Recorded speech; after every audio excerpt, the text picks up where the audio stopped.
Shri Shri Ras Viharini Ji Ki Jai. Vraja Kishori Seva Trust. Reading Shri Hari Raji Bade Shiksha Patr.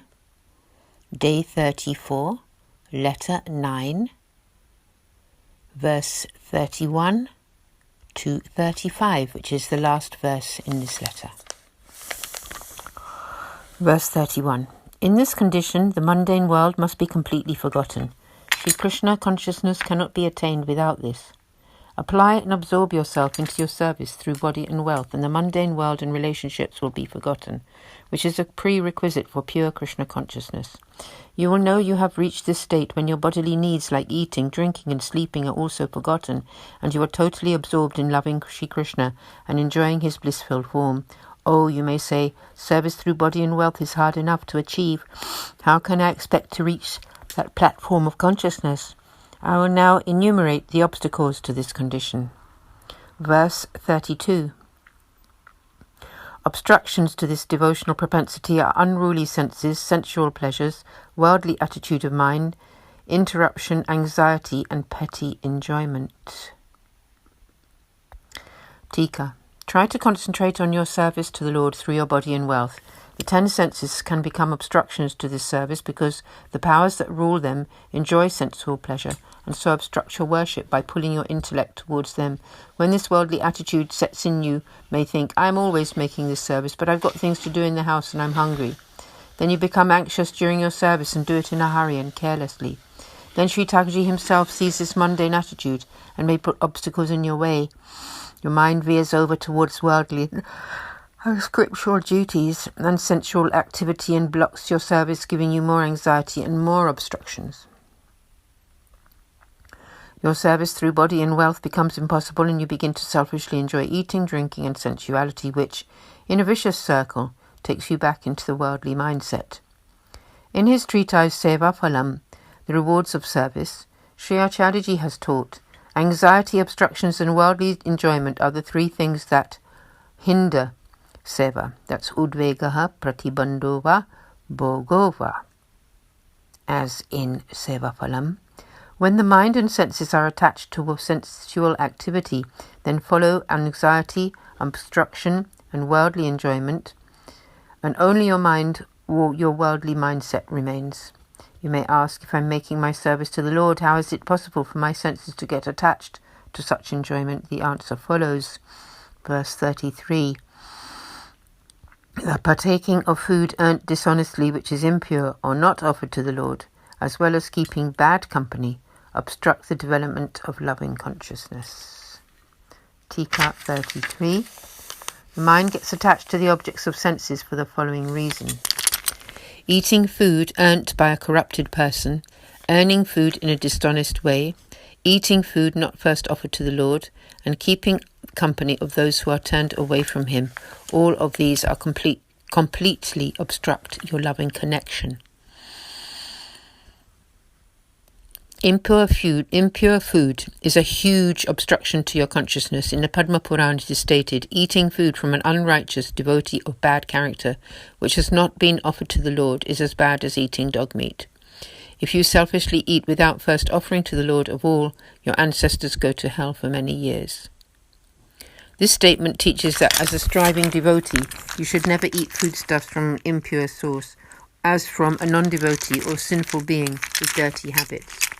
Eating food without first offering it to the Lord is as bad as eating dog meat because it leads to uncontrolled senses and viliation of the mind, which leads you into ungodly habits and total hellish degradation of yourself and your lineage.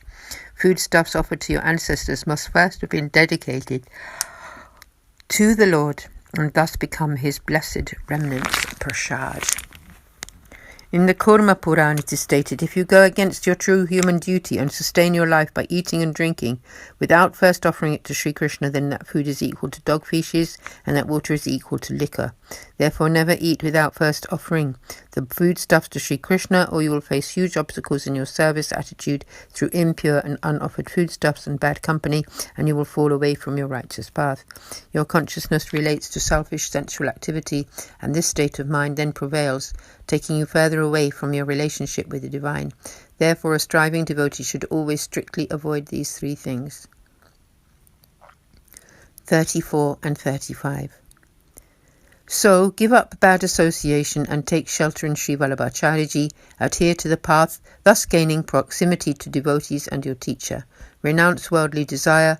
Always be satisfied and joyous, and thus adore and serve the ever-blissful Lord Krishna. Tika 34 and 35. Give up bad company. That is the source of bad qualities. It is not your wisdom. If not, your wisdom will falter and you might eat unoffered food, which can distract you from your one-appointed dedication to the Lord. Take shelter in Sri Mahaprabhuji's lotus feet, associate with devotees on this path of grace, and follow the ways by adhering to your teacher's guidance. These 5 things should be lovingly performed by a genuine devotee. 1. Leave bad association. 2. Resort to Sri Acharyaji's lotus feet. 3. Keep the company of accomplished devotees. 4. Follow sincerely the path of grace. And 5. Serve the Lord according to your Guru's instructions. That's verse 34, 35. You can be successful in all of these endeavours by renouncing selfish sensual activity. Sri Acharyaji has written in his Sannyasa Nirane, Conclusions on Renunciation treatise, know that Sri Hari will never enter the heart of a person whose body is overcome with worldly desire. If your heart is full of desire, and your body is racked with lust, how can you expect to become absorbed in divine love consciousness? Therefore, detach yourself from sense-gratifying commerce and relationships, and thus always be contented and satisfied with whatever the Lord grants you. Renounce also mental activity about those things, and thus remain blissful. Contentment leads to bliss. If you do not harbour grief and anxiety, then you can access the realm of divine consciousness. Therefore, Sri Acharyaji has stated in his Navaratra, the 9 Jewels treatise, those souls who have surrendered their lives to the Lord should never worry about anything. Those souls who have surrendered their lives to the Lord should never worry about anything. The Lord's devotees need never worry, for the Lord will grant them constant bliss and the ultimate reward of always serving Sri Krishna and the gopis in Sri Vrindavan. Thus concludes letter 9. Aaj ke Anand ki jai, sab Vaishnavan ko jai Shri Krishna.